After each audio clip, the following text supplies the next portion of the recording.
అందరికీ నమస్కారం. సత్యదర్శన కార్యక్రమానికి అందరికీ స్వాగతం, సుస్వాగతం. సత్యదర్శనంలో ఈరోజు మన టాపిక్ వచ్చేసి ధ్యానమే మానసిక వికాసం. సో ఈ అంశం గురించి తెలియజేయడానికి మనతో పాటు ఉన్నారు సీనియర్ పిరమిడ్ మాస్టర్. 2002 సంవత్సరంలోనే ధ్యాన పరిచయం జరిగింది. అంతేకాకుండా పత్రిజీతో ఎంతో సాన్నిహిత్యాన్ని కూడా కలిగి ఉండి పత్రిజీ ద్వారా స్వయంగా ఒక చక్కటి బిరుదును అందుకున్నారు, ధ్యానర్షి మెగామురళి అని. అంతేకాకుండా మరి కడతాల్ పిరమిడ్కి ఫౌండర్, ట్రస్టీ, స్పిరిచువల్ ఇండియా మ్యాగజైన్కి చీఫ్ ప్యాట్రన్. ఇదే కాకుండా మరి పిరమిడ్ పార్టీ ఆఫ్ ఇండియా అని పత్రిజీతో స్వయంగా ఏర్పాటు చేయబడిన పిరమిడ్ పార్టీ ఆఫ్ ఇండియాకి సార్ కన్వీనర్ కూడా. దానితో పాటు సికింద్రాబాద్ నియోజకవర్గం నుండి ఎంపీగా కూడా నిలబడ్డారు. సో మరి వీటన్నిటితో పాటు సార్కి ఒక అద్భుతమైన బర్క్లీ యూనివర్సిటీ ఆఫ్ అమెరికా మరి డాక్టరేట్ బిరుదును కూడా బహుకరించారు. సో ఈరోజు ధ్యానమే మానసిక వికాసం గురించి సార్ మాటల ద్వారా మరిన్ని విషయాలు తెలుసుకుందాం. సార్ నమస్తే. నమస్తే మేడం. సార్ చాలా హ్యాపీగా ఉంది ఈ ప్రోగ్రాం ద్వారా మిమ్మల్ని ఇలా కలుసుకోవడం అనేది. సో మరి ధ్యానమే మానసిక వికాసం 2000 సంవత్సరంలోనే ధ్యాన పరిచయమైన మీరు పత్రిజీతో సాన్నిహిత్యాన్ని కలిగి ఉండి మరి ఈ ధ్యానము మానసిక వికాసం ఎలా అయింది మీ మాటల ద్వారా? మొదట బ్రహ్మర్షి పత్రిజీకి పాదాభివందనాలు. గ్లోబల్ పిరమిడ్ మాస్టర్స్ అందరికీ కూడా నా యొక్క నమస్కారం. ముఖ్యంగా పిఎంసి ఛానల్ చక్కని కార్యక్రమాలు గ్లోబల్ వైజ్గా ఎంతోమంది మాస్టర్స్కి అందిస్తుంది. బ్రహ్మర్షి పత్రిజీతో పాటు అనేక విషయాలు తెలుసుకోవడం జరిగింది. అంతకుముందు పిరమిడ్ సొసైటీకి రాకముందు అజ్ఞానంలో ఉన్నాం మేము.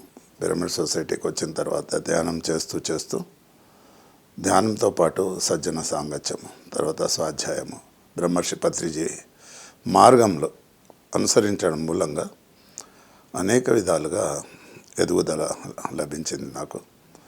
ముఖ్యంగా బ్రహ్మర్షి పత్రిజీ చెప్పేది ఏంటంటే ఆయన ఎవ్రీ టైం ప్రతిసారి కూడా ఆయన విజ్ఞానం గురించే బోధించేవాడు.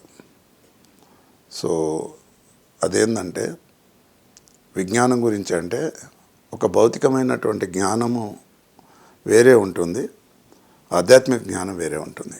ఆధ్యాత్మిక జ్ఞానము తెలుసుకోవాలంటే చాలామంది ప్రయత్నాలు చేస్తూ ఉన్నారు ప్రపంచంలో. కాబట్టి పత్రిజీ దగ్గరికి వచ్చిన తర్వాత కొన్ని లక్షల మంది ఆ యొక్క జ్ఞానాన్ని తెలుసుకోవడం జరిగింది. సో దాని మూలంగా వేదనను కూడా పోగొట్టుకోవడం జరిగింది. తర్వాత అంధకారం నుండి వెలుగులోకి, అంటే చీకటి జీవితం నుండి వెలుగు జీవితం, ఆ విధంగా జ్ఞానంలోకి రావడం జరిగింది. ముఖ్యంగా ఆయన ఏం చెప్పేవాడంటే ధ్యానం కంటే ముందు మనము వానర జీవితంలాగా ఉండేవాళ్ళం. వానరులు ఎలాగైతే వాటికి ఏం తోస్తే అది మాట్లాడతాయి, ఏం తోస్తే ఆ ప్రకారంగా పరుగులు తీస్తూ ఉంటాయి. మానవులు కూడా ఏదో కొంత నేర్చుకొని ఈ జీవితాన్ని అలా గడిపేస్తుంటామంట. అందుకే పత్రిజీ ఏమన్నా అంటే ధ్యానం కంటే ముందు మన జీవితము వానర జీవితము. ధ్యానం చేస్తున్నప్పుడు మన జీవితము ఏ విధంగా వానర జీవితం, వాయుపుత్రుడి జీవితం, అంటే వానరు నుండి వాయుపుత్రుని జీవితం. సో ముఖ్యంగా ధ్యానంలోకి వచ్చాక మనము ఆ యొక్క శ్వాసానుసంధానం, ఆ యొక్క సాధనలో మనము అలా రెగ్యులర్గా మూమెంట్ చేస్తూ ఉంటే వాయుపుత్రుని జీవితాన్ని మనము పొందగే అవకాశం ఉంటుంది. వాయుపుత్రుడి జీవితం తర్వాత ఏముంటుంది అంటే ఆంజనేయ జీవితం. ఆంజనేయ జీవితం ఏంటి అంటే అంజనము. అంజనము అంటే మూడవ కన్ను, అంటే దివ్య దృష్టి. సో ఆ ప్రకారంగా మనకు అద్భుతమైనటువంటి స్థితిని పొందగలుగుతాం. దాన్నే ప్రైమరీగా పత్రిజీ ఏమన్నా అంటే 5000 సందేశము ఆయన చెప్పాడు. 5000 సందేశం ఏంది? మొట్టమొదట చాలామందికి తెలుసుకోవాల్సినటువంటి విషయం. సీనియర్ మాస్టర్స్ అందరూ కూడా తెలుసుకున్నారు. కాబట్టి వాళ్ళు తెలుసుకున్న విషయాన్ని ఎంతోమందికి బోధిస్తున్నారు. కాబట్టి మొట్టమొదటి ఏంటంటే ఆయన చెప్పాడు శ్వాసానుసంధానము, అంటే శ్వాసతో అనుసంధానమై ఉండాలి. సో శ్వాసతో అనుసంధానమై ఉన్నప్పుడు అంటే హాయిగా కూర్చొని కళ్ళు రెండు మూసుకొని వేళ్ళలో వేలు పెట్టుకొని చక్కగా మనము ఆ ప్రకారమైనటువంటి స్థితిలో ఆ యొక్క అనుసంధానమే ఉంటామన్నమాట. అప్పుడు శ్వాసతో అనుసంధానం అంటే శ్వాసతో కూడి ఉండడం అన్నమాట. ఆ శ్వాసతో కూడి ఉన్నప్పుడు ఏమవుతుంది అంటే చిత్తవృత్తి నిరోధం, అంటే అనేక రకాలైన ఆలోచనలు మనం పుట్టినప్పటి నుండి ఎన్నో కార్యక్రమాలు చేస్తూ ఉంటాం. కాబట్టి అలాంటి సందర్భంలో అనేక రకమైనటువంటి ఆలోచనలని నిర్మూలించుకోగలుగుతాం. ఎప్పుడైతే అనేక రకాలైనటువంటి ఆలోచనలు నిర్మూలిస్తుంటామో ఆ ప్రకారంగా నెమ్మదిగా ఆ యొక్క చెడు భావనలు అనేది మనకు తొలగిపోతూ ఉంటాయి అన్నమాట. కాబట్టి మొట్టమొదట శ్వాసానుసంధానం, రెండవది చిత్తవృత్తి నిరోధం, మూడవది ఏంటంటే విశ్వశక్తి ఆవాహన. ఎప్పుడైతే మానసికమైన మనసు శూన్యమవుతుందో విశ్వశక్తి ఆవాహన, అపారమైన విశ్వమయ శక్తి, ప్రాణశక్తి ఉంది. కాబట్టి అది సఫిషియెంట్గా కావాలి ప్రతి మానవాళికి. కాబట్టి అదే ఎవరికి అంటే ఎవరైతే ధ్యానం చేస్తున్నారో వాళ్ళకు విశ్వశక్తి ఆవాహన. కాబట్టి ఆ ప్రకారంగా విశ్వశక్తి ఆవాహన ఎప్పుడైతే అపారంగా లభిస్తుందో అప్పుడు ఏమవుతుందంటే నాడీ మండల శుద్ధి. అంటే మన శరీరంలో వేల కొలది నాడీ మండలాలు ఉన్నాయి. ముఖ్యంగా 72,000 నాడీ మండలాలు ఉన్నాయి.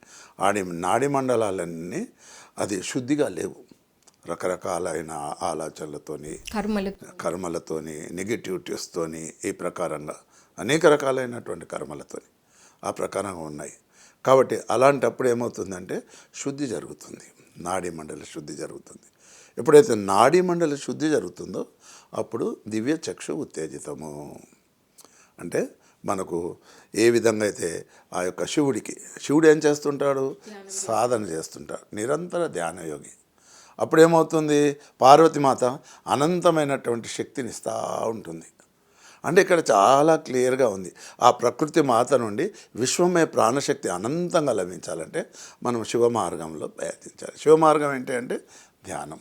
ఆ యొక్క ధ్యాన సాధన మూలంగానే మనం ఆ ప్రకారంగా అద్భుతమైనటువంటి ఆ యొక్క శక్తి మాత అంటాం కదా, ఆ పార్వతీమాత, ఆ యొక్క గౌరీమాత, ఆ శక్తిని మనం పొందగలుగుతాం. ఎప్పుడైతే ఆ శక్తిని పొందుతామో అప్పుడు ఏమవుతుంది అంటే మానసికంగా మనకు ప్రగతి లభిస్తుంది.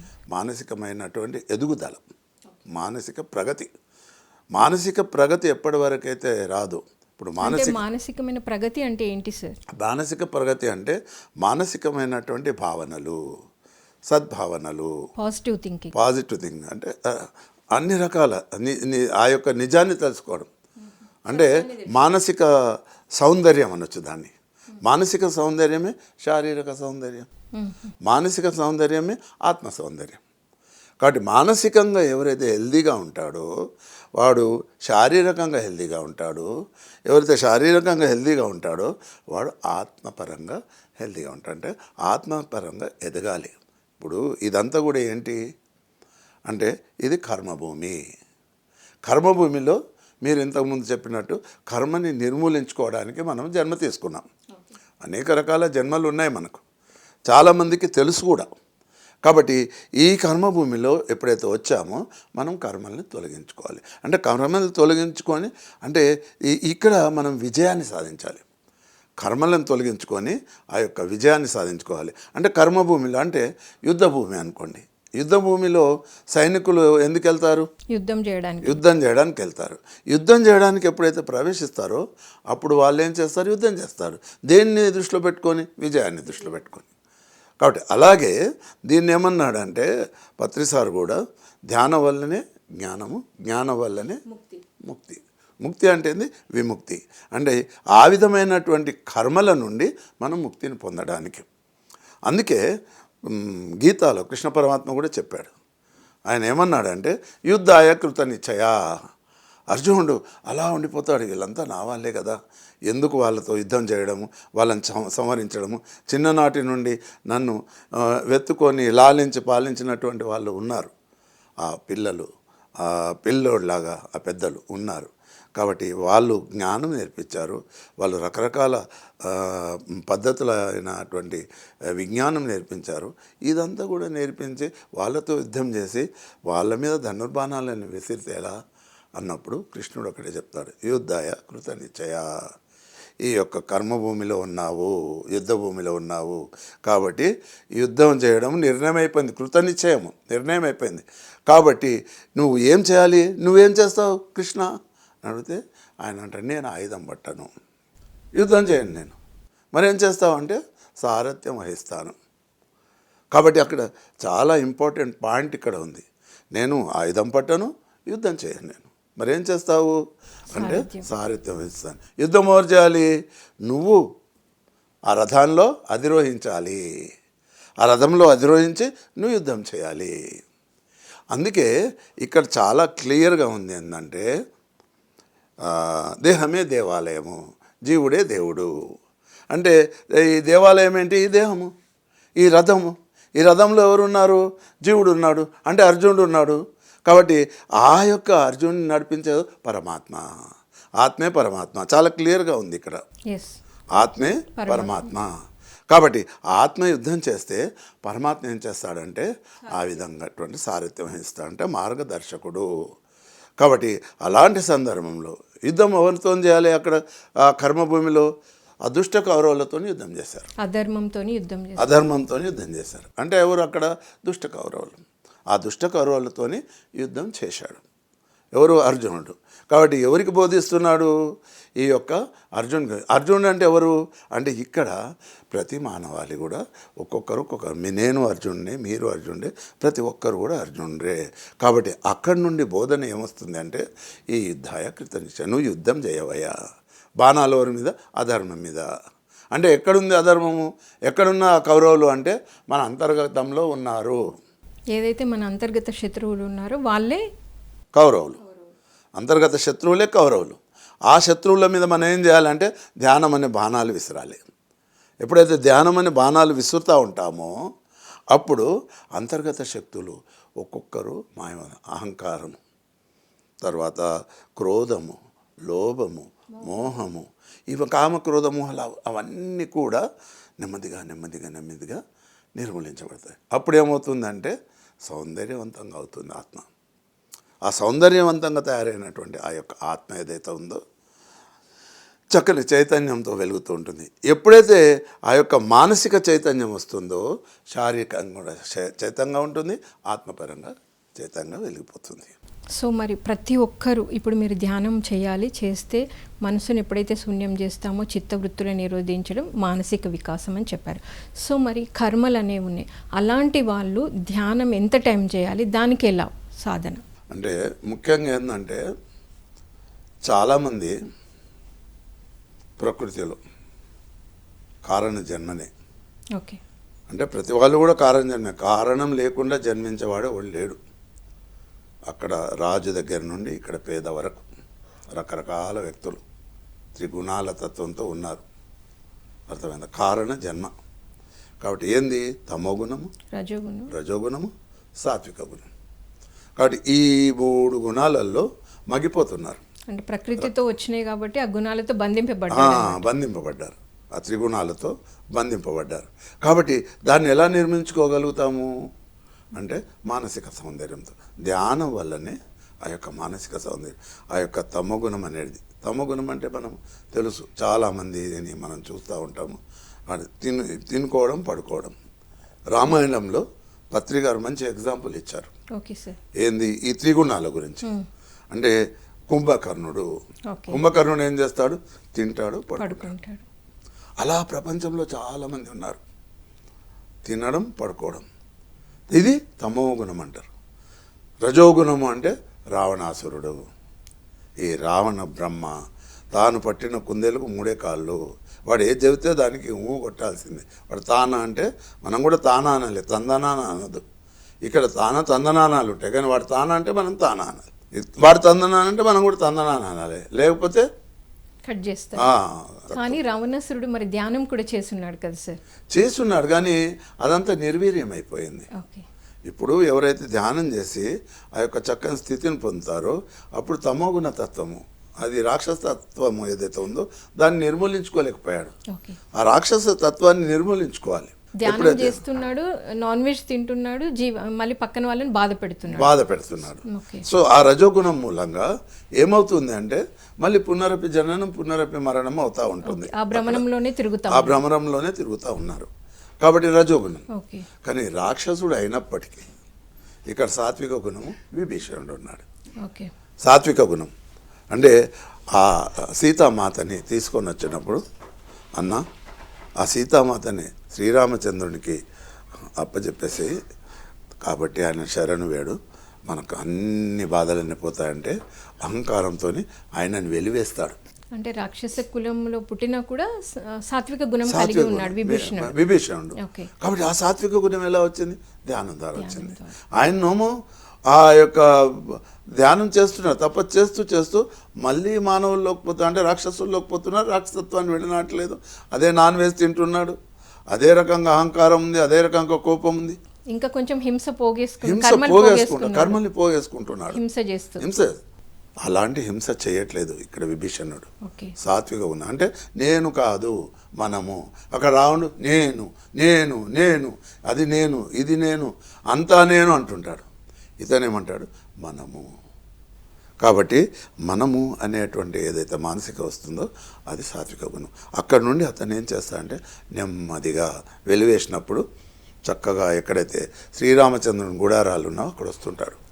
అప్పుడు అంగదుడు ఏం చేస్తాడు, ఆ యొక్క సుగ్రీవుని కొడుకు చూసి అయ్యో మనం చంపడానికి వస్తున్నాడేమో, మన రహస్యాలు తెలుసుకోవడానికి వస్తున్నాడేమో అంటాడు. అప్పుడు ఇంకొక గుణం కూడా ఉంది, ఇది శుద్ధ సాత్వికము. శుద్ధ సాత్వికము. కాబట్టి శుద్ధ సాత్వికం అంటే ఎవరు? హనుమంతుడు. హనుమంతుడు ఏం చేస్తాడు, ఆ యొక్క శ్వాసానుసంధానంతో ఉండి ఆ యొక్క వాయుపుత్రుడు స్థితిలో ఉండి అతను ఏం చేస్తాడు, చక్కగా సత్యాన్ని తెలుసుకుంటాడు. సత్యాన్ని తెలుసుకున్న తర్వాత ప్రేమని, స్నేహాన్ని, మధురమైన వాక్కులను ఇస్తూ ఉంటాడు. ఎదుటి వాళ్ళు ఆ యొక్క ఆంజనేయ స్వామిని చూస్తూనే ఆనందం కలుగుతూ ఉంటుంది. అలాంటి శక్తిశాలి. అంటే ఆ యొక్క తపస్సు ద్వారా అనేక రకాల దివ్య సాధన అంటారు దాన్ని. ఈ యొక్క తపస్సుని ఏమంటారంటే దివ్య సాధన అంటారు, లేదా ధ్యానాన్ని ఏమంటారంటే ధ్యానం అంటేనే తపస్సు. కాబట్టి ఆ ధ్యానాన్ని ఏమంటారంటే ఆ ధ్యానం ద్వారా ఏమొస్తుందంటే ఆ శక్తి సంపద వస్తుంది. కాబట్టి అలాంటి నిర్గుణ స్థితిలో అన్ని సకల విద్యలు తెలుసు అయినా కానీ రామబంటు వినయ విధేయత కరెక్ట్ చెప్పారు. కాబట్టి రామబంటు వినయంగా ఉంటాడు. ఆ యొక్క వేషంలో వస్తున్నప్పుడు అంటాడు అనమాట, అంగద ఆయన మనకు శత్రువు కాదు, మైత్రితో వస్తున్నాడు. చూడండి, ధ్యానం చేసేవాళ్ళు మైత్రేయులు, మైత్రి తత్వంతో వస్తున్నాడు. ఆ ప్రకారంగా ఆయన్ని వెల్కమ్ చెప్పి శ్రీరామచంద్రునికి ఆయన పరిచయం చేస్తాడు. ఈయన ఆ యొక్క రావణాసురుడి సోదరుడు, కానీ నిరంతర ధ్యాన యోగి. ఆ యొక్క విజ్ఞానము, జ్ఞానము, సర్వశక్తులు ఆయన లోపల తమోగుణ సంపన్నుడు అంటాడు అనమాట. అంటే ఇక్కడ శుద్ధ సాత్వికం. తర్వాత ఏంటంటే నిర్గుణము. నిర్గుణం ఎవరు? శ్రీరామచంద్రుడు. కాబట్టి అలాంటి స్థితిని ధ్యానం ద్వారా ఇన్ని స్టేజెస్ ఉన్నాయి ఇక్కడ మనకు. అంటే మొట్టమొదట నేను చెప్పినట్టు శ్వాసానుసంధానం, ఇక్కడ చిత్తవృత్తి నిరోధం, విశ్వమయ ప్రాణశక్తి ఆవాహన, నాడీ మండల శుద్ధి, ఇక్కడ దివ్య. అలాగే ఇక్కడ 5 గుణాలని ఈ విధంగా రామాయణంలో వర్ణించారు పత్రిజీకి. కాబట్టి పత్రిజీ నిజంగా మహనీయుడు. ఆయన విజ్ఞానే కాదు, ఆ యొక్క పరమపద సోపాన సంపన్నుడు ఆయన. అలాంటి ఒక స్థితిని మనం ధ్యానం ద్వారా పొందే అవకాశం ఉన్నది. సో మానసిక వికాసంతో పాటు మనలో ఏవైతే తమోగుణం, రజోగుణం ఈ గుణాలు ఉన్నాయో సో వాటన్నిటిని కూడా మనం చక్కగా అర్థం చేసుకుంటూ ఎక్కడ ఎలా బిహేవ్ చేస్తున్నామో తెలుసుకుంటూ ఆ నిర్గుణ స్థితికి వెళ్ళడానికి ధ్యానం అనేది ఎంతో ఉపయోగపడుతుంది. సో మరి మనం ఈ ధ్యానం చేస్తున్న టైంలో సార్ మీరు అన్నట్టు ఎన్నో ఆటంకాలు వస్తూ ఉంటాయి. ఆ ఆటంకాలను ఎదుర్కోవాలి. కూర్చోగానే ఆలోచనలు రావచ్చు, ఇంకో పక్కన వాళ్ళు కామెంట్స్ చేయవచ్చు, ఎందుకు నీకు ఇప్పుడు ధ్యానం అని ఇలా వస్తూ ఉంటాయి. సో వీటిని ఎలా అధిగమించి మనం ఇంకా వికాసాన్ని పెంపొందించుకోవడానికి ఎలా సాధన చేయాలి? అంటే కృష్ణ పరమాత్మ అక్కడ చెప్పాడు కదా, మొదట ఏమన్నాడంటే యుద్ధాయ కృతనచ్చయ అన్నాడు. యుద్ధంలో గెలుస్తాడు అర్జునుడు. గెలిచిన తర్వాత పరిగెత్తుకెళ్తాడు. అంటే మొత్తం కూడా ధర్మరాజు వాళ్ళంతా కూడా ఆ యొక్క పట్టాభిషేకం అయిన తర్వాత కృష్ణ పరమాత్మ దగ్గరికి పరిగెత్తుకెళ్ళి బావా కృష్ణ, అర్జున, పరమాత్మ అంటాడు. అంటే అప్పుడు ఏమంటాడంటే ఆయన్ని దూరం పెట్టేస్తాడు. దూరం పెడతా ఏంటి బావా అంట. పత్రి గారు కూడా ఏదైతే ఆతృతతో ఏదో పరిగెత్తుకొచ్చినాం, ఏంటి అంటాడు. అట్లాగే కృష్ణ పరమాత్మ ఏంటయా మేము గెలిచాం, మీ సందేశం ఏంటి అంటే అప్పుడు అంటాడు యోగి భవ అర్జున, యోగి భవ అర్జున, నువ్వు యోగి కావయ్యా. యోగి కావాలంటే ఏం చేయాలి? ధ్యానం. ధ్యానం చేయాలి. కాబట్టి ధ్యానం చేయడం మూలంగా ఏమవుతుంది అంటే నీ లోపల మార్పు వస్తుంది. ఈ విధమైనటువంటి ఆశలు అంటే ఆ తృష్ణను పోగొట్టుకోగలుగుతావు. అక్కడ మార్పు వస్తుంది. ఆ మార్పు ద్వారా నువ్వు నా అంతటి వాడి అవుతావు. కాబట్టి నువ్వు నా అంతటి వాడి కావాలి. ఇప్పుడు విజయం సాధించావు, ఒక రాజు అయ్యావు. రాజుకేంది భూమండలం, ఇహపరమైనటువంటి ప్రగతి. ధ్యానం వలన ఇహంలో ప్రగతి వచ్చింది కదా, మళ్ళీ అప్పుడు పరమైనటువంటి ప్రగతి, ఇహపరమైనటువంటి ప్రగతి లభించాలంటే ఆ యొక్క ధ్యానం చేయాలి. అది విషయం. సో అందుకే శ్రీకృష్ణ పరమాత్మ అర్జున యోగి భవ అన్నారు. అంటే నువ్వు యుద్ధం చేస్తున్నావు, వీరుడివే, కానీ నువ్వు హృదయ దౌర్బల్యానికి లోనావు. ఎందుకు లోనయ్యావు? బికాస్ ఆఫ్ నీ దగ్గర ధ్యానం లేదు కాబట్టి, ఆ లోపలున్న అరిషడ్ వర్గాలు నీకు పనిచేస్తున్నాయి కాబట్టి తగని నిర్ణయానికి వచ్చావు. Yes. ఎప్పుడైతే నువ్వు ధ్యానం చేస్తూ ఉంటావో సరి అయిన నిర్ణయం అంటే నేను ధర్మ సంస్థాపన కోసం యుద్ధం చేయాలి అనే నిర్ణయం తీసుకుంటామని. సో మరి దాని తర్వాత సార్ ఇంకా మనకిప్పుడు ఈ ధ్యానం అనేది ఏ విధంగా ఉపయోగపడుతుంది? సో ఏంటంటే ముఖ్యంగా బుద్ధ భగవాన్ని తీసుకోండి. ఓకే. బుద్ధ భగవానుడు కపిలవస్తు మహారాజు. ఆయన శుద్ధోధన మహారాజు ఉంటాడు. కపిలవస్తు నగరానికి శుద్ధోధన మహారాజునికి చాలా కాలానికి జన్మించినటువంటి పుత్రుడు. ఆయన జన్మించిన తర్వాత ఆ యొక్క పండితులు కూడా ఆయన జాతకం చూసి చెప్తారు. సరే, ఆ ప్రకారంగా జాతకం ప్రకారంగా నీ కొడుకు చక్రవర్తి అన్న అవుతాడు, లేదా ఒక యోగీశ్వరుడు అవుతాడు అంటాడు. తర్వాత నా కొడుకు చక్రవర్తి అయితేనే బాగుంటుందని చాలా జాగ్రత్త పడి ఆయన ఒక చక్కని బృందావనంలో పెడతాడు. ఆయన్ని పెట్టినప్పుడు పెళ్ళి కూడా అవుతుంది. పెళ్ళి అయిన తర్వాత ఎప్పుడైతే యశోధర ఉంటుందో, ఆ యొక్క బుద్ధుడి భార్య యశోధర ఆమె పేరు, ఆమె అంతకుముందే సంఘ సంస్కర్త. ఓకే. పేదవాళ్ళని ఎంతో ప్రేమించి, ఎంతో ఆప్యాయంగా, ఎంతో లాలించి వాళ్ళ కుటీరాలకు వెళ్ళి సేవలు చేసేటువంటి మహాప్రజ్ఞశాలి ఆమె. సో ఆమె కూడా ధ్యానం చేసేది. ధ్యానం చేస్తూ చేస్తూ నాకు కూడా ఒక అద్భుతమైనటువంటి యోగీశ్వరు లాంటి భర్త కావాలనుకుంటుంది. ఆమె సంకల్పం ప్రకారంగా ఈ బుద్ధుడికి ఆమె బంధుత్వం కూడా ఉంది. ఓకే. ఆ ప్రకారంగా బంధుత్వం మూలంగా పెళ్లి జరుగుతుంది. పెళ్లి జరిగిన తర్వాత నా కొడుకు మాత్రం జాగ్రత్తగా ఉండాలన్న ఆలోచనతో ఆమెకు కూడా పదే పదే చెబుతాడు, అమ్మ నీ భర్తను చక్కగా చూసుకో, ఆయన బయటికి వెళ్ళనీయకు, అలా పదే పదే. అప్పుడు ఆ యశోధర ఏం చేస్తుంది, అంతర్గతంగా లోపల సంతోషపడుతుంది. ఆమె నవ్వుతుంది, లోపల నవ్వుకుంటుంది. ఆమె మా మామగారు ఇలా చెప్తున్నాడు, కానీ ఏదో ఒక రోజు ఆయన ఒక గొప్ప యోగి అవుతాడు అనేటువంటి భావన ఆమెకు తెలుసు. కాబట్టి ఆ ప్రకారంగా ఒకరోజు ఎలాగైనా బృందావనం నుండి బయటికి పోవాలని ఆయన సారథిని పిలుస్తాడు. చిన్నుడు ఆ సారథి పేరు. పిలిచి ఆ యొక్క రాజ్యంలోకి పోతాడు. అప్పుడు ఏమవుతుందంటే ఒకతను అనారోగ్యంతో బాధపడుతూ ఉంటాడు, మూలుగుతూ ఉంటాడు. మూలుగుతుంటే ఏంటి ఇలా మూలుగుతున్నారు వీళ్ళంతా అని చిన్న అడుగుతారు. అంటే ఆయనకు అనారోగ్యమైందయ్యా, వ్యాధి సోకింది, అందుకే ఆయన బలహీనుడు అయిపోయాడు. అంటే అవునా, మనం కూడా ఇలా వ్యాధులు వస్తుంటాయంటే వస్తుంటాయి కదా, సర్వమానవాళికి వస్తుంది, సర్వ ప్రాణికోటికి కూడా వ్యాధులు వస్తాయి, బలహీనలం ఇలాగేనా మనం కూడా అవుతాం, అవునా అని ఆలోచనలో పడిపోతాడు. ఇంకాస్త ముందుకు పోయిన తర్వాత ఒక వృద్ధుడు ఇంకా బలహీనంగా ఒక కర్ర పట్టుకొని నడుస్తూ ఉంటాడు. ఇదేంటి అంటే, అవునయ్యా ముసలివాడైపోయాడు ఆయన. అంటే ముసలివాడైతే ఇంత అధ్వానంగా ఉంటుందా పరిస్థితి? అవును, అంత అధ్వానంగానే ఉంటుంది. అంటే మనం కూడా అలాగే అవుతాం, మనం కూడా నేనైనా అవుతాను, మీరైనా అవుతారు, ప్రతి వాళ్ళు అవుతారు, ముసలితనం వస్తుంది. ఆ తర్వాత ఇంకా కొంత అలా తిరిగేసి ఆ బృందావనకు వస్తుంటే అక్కడ శ్మశాన వాటిక ఉంటుంది. ఆ శ్మశాన వాటిక ముందు నుండి వస్తే నలుగురు కర్ర మీద మోసుకుంటూ వెళ్తాడు ఒక శవాన్ని. ఇదేంటి అంటే శవయాత్ర ప్రభు. అంటే శవయాత్ర అంటే ఏంటిది అంటే ఆయన ఇంకా ఈ శరీరాన్ని చాలించేశాడు, ఇంకా ఆయన అంతే సంగతి. అంటే మనిషి పుట్టడము, ఆ తర్వాత జీవించడము, తర్వాత మరణించడం, ఇవేనా అంటే అంతే జీవనయాత్ర. ఇది జీవనయాత్ర నుండి శవయాత్ర. అయ్యో అవునా అని ఆయన అలా వచ్చేస్తాడు. వచ్చి పరిశోధన చేయడం మొదలు పెడతాడు. పరిశోధన చేస్తే ఏంటి, దీనికి కారణం ఏంటి ఆయనకు అర్థం కాదు. అప్పుడు యశోధర దగ్గరికి వస్తాడు. యశోధర దీని గురించి నేను తెలుసుకోవాలి, కాబట్టి నీతో పాటు ఈ రాజ్యంలో ఉంటే నేను తెలుసుకోలేను, నువ్వు అనుమతినిస్తావా, నేను బయటికి వెళ్ళి ఆ యొక్క విజ్ఞానాన్ని తెలుసుకుంటాను అంటాడు. అంటే సరే ప్రభు అని. అప్పటికే ఒక కుమారుడు ఉంటాడు ఆయనకి.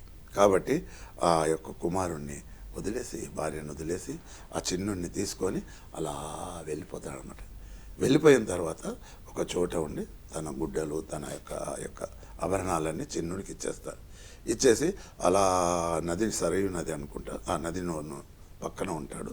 ఆ నది పక్కన ఒక శవము ఆ కాషాయ దస్తులు ధరించి అట్లా నదిలో వదిలేస్తారు. అప్పుడు కొన్ని శవాల నదిలో కూడా వదిలేసేవారు. ఆ శవాన్ని లాగి అక్కడ ఉన్న దుస్తులన్నీ తను ధరించేసి ఆ ప్రకారంగా అనేక గురువులని ఆయన అలా వెళ్ళి దర్శించుకుంటాడు. వాళ్ళ దగ్గర ఉన్న జ్ఞానాన్ని తెలుసుకుంటాడు, విద్యను నేర్చుకుంటాడు. కానీ ఆయనకు తృప్తి ఉండదు. ఇది కాదు నేను తెలుసుకోవాల్సింది, ఇంకా మొత్తం పరిశోధన చేసిన తర్వాత అప్పుడు ఆయన అంతర్ముఖుడు అవుతాడు. అంతర్ముఖుడు అయినప్పుడు అప్పుడు ఆయనకు తెలుస్తుంది అనమాట. ఆ యొక్క మొట్టమొదటి ఏంటంటే తనకు ఒక 5 మంది మిత్రులు కలుస్తారు. ఆ 5 మంది మిత్రులతో పాటు అతను అక్కడ చక్కగా సాధన చేస్తూ ఉంటాడు. ఆ సాధనతో తను ఆహారం తీసుకోవడం కూడా మానేస్తాడు, శరీరాన్ని చిక్కి శల్యం చేసుకుంటాడు. అప్పుడు ఒక చెట్టు కింద కూర్చుంటాడు అనమాట. ఆ యొక్క చెట్టు కింద కూర్చున్నప్పుడు ఒక సాధ్వి వస్తుంది, సుజాత అనే సాధ్వి వచ్చి అక్కడ ఇదంతా బోధి వృక్షానికి ఆమె పూజ చేసేది. ఈయన కూడా ఒక మహానుభావుడు కూర్చున్నాడని పూజ చేసి ఆయన ముంగడ పెడుతుంది. అప్పుడే ఆయన కళ్ళు తెరుస్తారు. ఇదేంటి అంటే పాయసం. ఏం చేయాలంటే మీరు తినండి. అయ్యో నేను తినొద్దు, అది చాలా పొరపాటు. ఎందుకు స్వామి అంటే నేను ఒక జ్ఞానాన్ని పొందడానికి, దివ్య సందేశం తీసుకొని దివ్య జ్ఞానాన్ని పొందడానికి ఇక్కడ కూర్చున్నాను. నేను అది తింటేలా దీక్ష పోతుంది కదా అంటే, మీరేంటి స్వామి, శరీరం ఉంటేనే కదా మీరు సాధన చేయగలుగుతారు, శరీరం లేకపోతే ఇంకేం సాధన చేయగలుగుతారు, శరీరం ఉండాలంటే నీకు ఆహారం ఉండాలి అంటే అప్పుడు ఆయన జ్ఞానోదయం అవుతుంది. అయ్యో ఇది కూడా కరెక్టే కదా అని ఆమెకు నమస్కారం చేసి ఆ పాయసం తీసుకొని తినేస్తాడు. అప్పటికి ఆయన మిత్రులు వీడు ఇంకా మాయలో పడిపోతాడు, ఇతను ఎంబడి ఉంటే మన ప్రగతి లేదని వాళ్ళు వదిలేసి దూరంగా వెళ్ళిపోతాడు. అప్పుడు ఆయన అంతర్ముఖుడు అవుతాడు అనమాట. అంతర్ముఖుడై 3 గడియల్లో చాలా విషయాలు తెలుసుకుంటాడు. చాలా విషయాలు తన గతాన్ని తెలుసుకుంటాడు. తర్వాత కొన్ని జన్మలు ఆడ, కొన్ని జన్మగా, కొన్ని జన్మలు రాజుగా, కొన్ని పేద, అనేక జన్మలో బోధిసత్వుడిగా దాని నుండి తర్వాత ఆ యొక్క జ్ఞానాన్ని తెలుసుకున్న తర్వాత అప్పుడు తెలుసుకుంటుని నేను అనుకొని అప్పుడు బయటకు వస్తాడు. వచ్చిన తర్వాత అప్పుడు ఈ యొక్క ప్రపంచాన్ని గమనిస్తే సర్వమానవాళికి ఉన్నది మొత్తం కూడా దుఃఖమే. ఎక్కడ చూసినా కానీ దుఃఖమయమే ఉంది. ఆ దుఃఖానికి కారణం 2. ఒకటి అవిద్య, రెండవది తృష్ణ.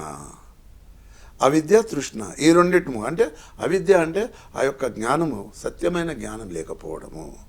అనేక రకాల విద్యలు ఉన్నాయి, కానీ అసలైన విద్య ఆధ్యాత్మిక విద్య, ఆధ్యాత్మిక జ్ఞానం లేకపోవడం ఆ యొక్క అవిద్య. తృష్ణ అంటే మితిమీరిన కోరికలు. కోరిక ఉండవచ్చు కాక కానీ మితిమీరిన కోరికలు. 1 కోటి రూపాయలు కావాలొచ్చాయి, 10 కోట్లు కావాలొచ్చాయి, 100 కోట్లు కావాలొచ్చాయి, పదవి కావాలొచ్చాయి, ఇంకా పదవి చక్రవర్తి కావాలొచ్చేసి ఇంకా ఏంటి ఆ విధంగా మితిమీరి చివరికి మళ్ళీ మొదటిగా వచ్చేసినట్టుగా అతి మితిమీరిన కోరికల మూలంగానే దుఃఖము. ఆ దుఃఖాన్ని నిర్మూలించడానికి ఏంటి అంటే ఆనాపానసతి. ఆన అంటే ఉచ్ఛ్వాస, అపాన అంటే నిశ్వాస, సతి అంటే కూడుకుని. ఉచ్ఛ్వాస నిశ్వాసాలతో కూడుకుంటే అప్పుడు అంతర్ముఖులం అవుతాము. అంతర్ముఖులమైనప్పుడు అనేక రకాలైనటువంటి ఆ యొక్క విషయ వాసనల్ని పోగొట్టుకున్న వాళ్ళం అవుతాము. ఎప్పుడైతే విషయ వాసనలు పోతాయో అప్పుడు చక్కని స్థితి, సత్యం తెలుసుకుంటాం. సత్యం తెలుసుకున్న తర్వాత సత్య సందేశము, సత్య సందర్శిని, మన పిఎంసి ద్వారా సత్య సందర్శనం ఎట్లయితే ఇస్తున్నామో ఆ ప్రకారం సత్య సందేశం ఇస్తున్నాం. Sir thank you sir. మరి ధ్యానమే మానసిక వికాసం అనే టాపిక్ తీసుకొని ఎంతో అద్భుతంగా ధ్యాన సాధన చేస్తే మనం మానసిక వికాసాన్ని ఎలా పొందుతామో, ఆరోగ్యం ఎలా వస్తుంది, జ్ఞానం ఎలా వస్తుంది అని పత్రిజీ గారి దగ్గర నుండి తీసుకున్న జ్ఞానానికి మీ అనుభవ జ్ఞానాన్ని కూడా జోడించి ఎంతో అద్భుతంగా తెలియజేశారు. Thank you sir. Thank you so much. నమస్తే madam. Thank you very much. So విన్నారు కదండి, ఎంతో అద్భుతమైన జ్ఞానాన్ని ఈరోజు మనం తీసుకున్నాం. ముఖ్యంగా ప్రతి ఒక్కరూ చేయాల్సింది ధ్యానము. ధ్యానం ద్వారా మనం ఏదైనా సాధించవచ్చని సార్ ఎంతో అద్భుతంగా తెలియజేశారు. మరి మరొక సత్యదర్శన కార్యక్రమంలో మరొక మాస్టర్తో మళ్ళీ కలుద్దాం. అప్పటి వరకు చూస్తూనే ఉండండి పిఎంసి, ప్రతిక్షణం సత్యదర్శనం. Thank you.